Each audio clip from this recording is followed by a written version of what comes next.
allons aujourd'hui nous intéresser aux mutations de l'ADN et variabilité génétique. L'ADN est une molécule constituée de deux chaînes polynucléosidiques enroulées une autour de l'autre.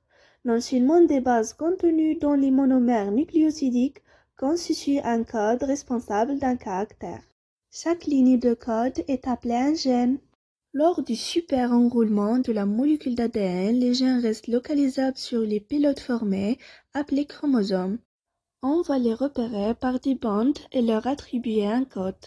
En temps normal, c'est-à-dire en interphase, la cellule ne possède que des molécules simples d'ADN qui sont décondensées pour qu'il puisse les lire. Avant de toute division cellulaire, la cellule réplique son ADN et le condense. Les chromosomes doubles se forment. La phase de réplication est appelée phase S pour synthèse. La réplication de l'ADN va s'effectuer grâce à plusieurs enzymes qui vont d'abord ouvrir la double hélice et ensuite copier les brins un par un. On parle de réplication semi-conservative car on va conserver un brin d'origine et un brin néoformé. Il existe deux catégories de cellules, les cellules prokaryotes qui ne possèdent pas de noyau, où l'ADN est libre dans le cytoplasme, et les cellules eucaryotes qui ont un noyau protégeant le matériel génétique. Nous allons donc observer deux catégories d'ADN polymérase qui ne vont pas synthétiser l'ADN à la même vitesse. 1000 nucléotides par seconde pour les prokaryotes et 100 nucléotides par seconde pour les eucaryotes. Cet ADN polymérase fait des erreurs.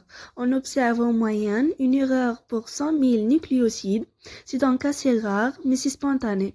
On va parler d'une mutation endogène, c'est-à-dire qui vient de l'intérieur, qui était générée par l'intérieur de l'organisme, en l'occurrence par l'ADN polymérase.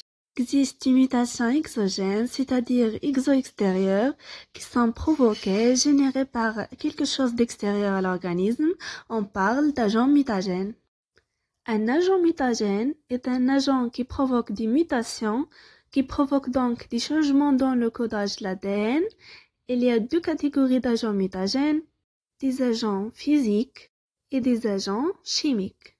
Les premiers agents de mutation connus chez l'homme sont les UV, les ultraviolets. Il faut modifier la structure de l'ADN en créant par exemple ce qu'on appelle des dimères de thymine, c'est-à-dire que nous avons deux thymines qui s'accrochent ensemble et qui forment la molécule. L'ADN polymérase ne pourra pas lire un dimère de thymine quand elle va progresser sur le brin copié.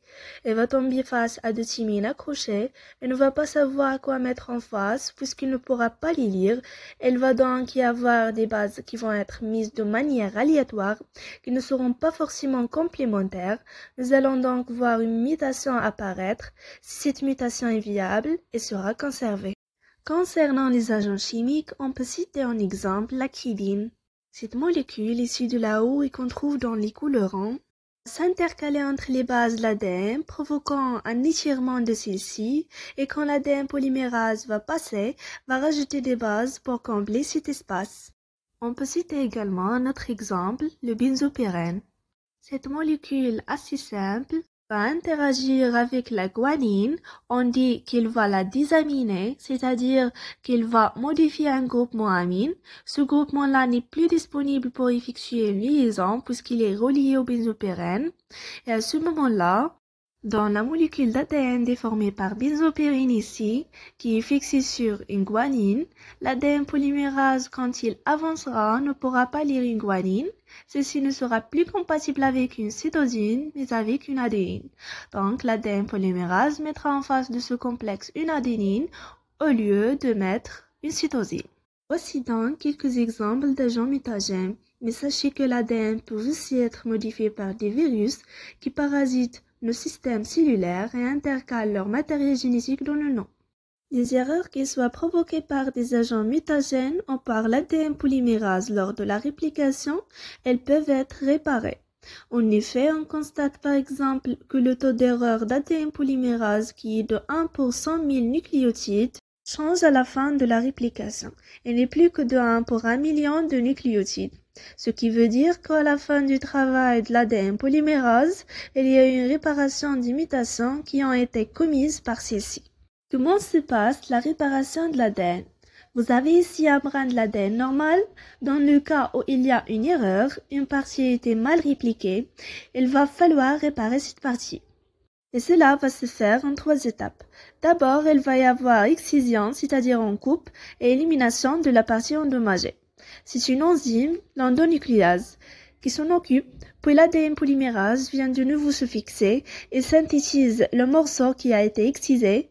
Et enfin, une autre enzyme intervient, c'est une ligase. Elle va accrocher les morceaux ensemble.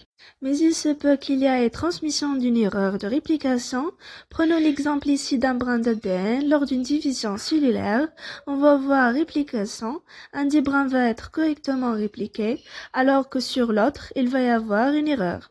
Soit cette erreur est conservée, soit elle est éliminée. Alors conservée comment?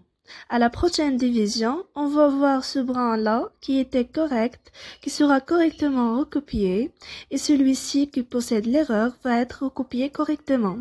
Et on va donc stabiliser la mutation.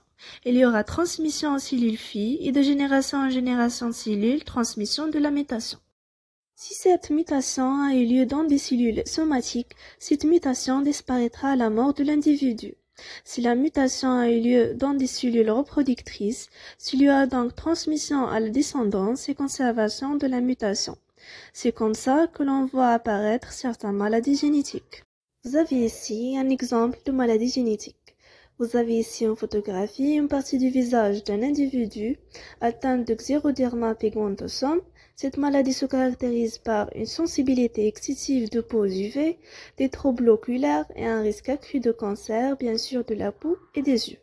Donc, on récapitule, les agents mutagènes vont provoquer des mutations, des changements dans le codage, les 3 possibilités de changement, soit une insertion de base, c'est une base qui s'insère entre 2 bases déjà existantes.